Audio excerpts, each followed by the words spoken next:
In example 6, we need to write the equation that represents the graph.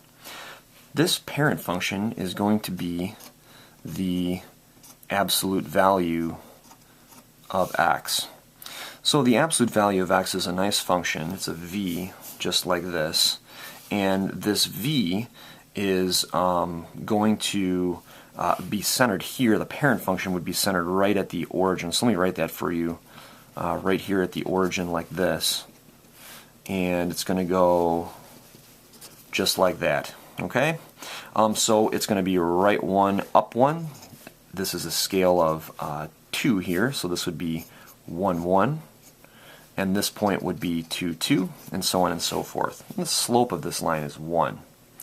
So let's take a look at this function, and we'll see if we can determine some things about it. We'll switch colors here for you. So it looks like this function is reflected. So a normal absolute value would open up, like this one in orange, and this one is reflected. So we've got a reflection.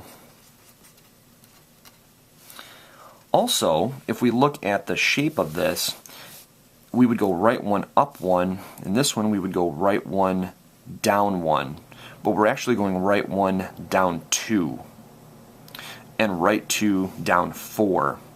So all the y values are doubled.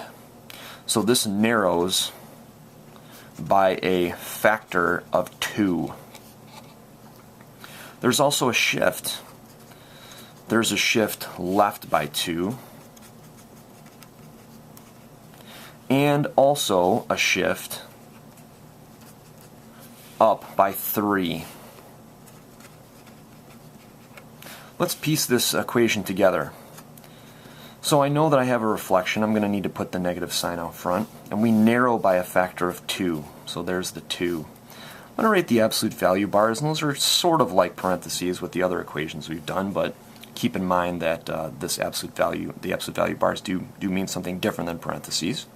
We want to shift left by 2, so it's going to be plus 2 here.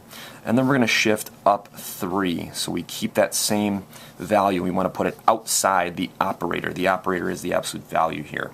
Just like we wanted to put the shift in the vertical direction, up or down, outside of the parentheses with like a quadratic or something like that.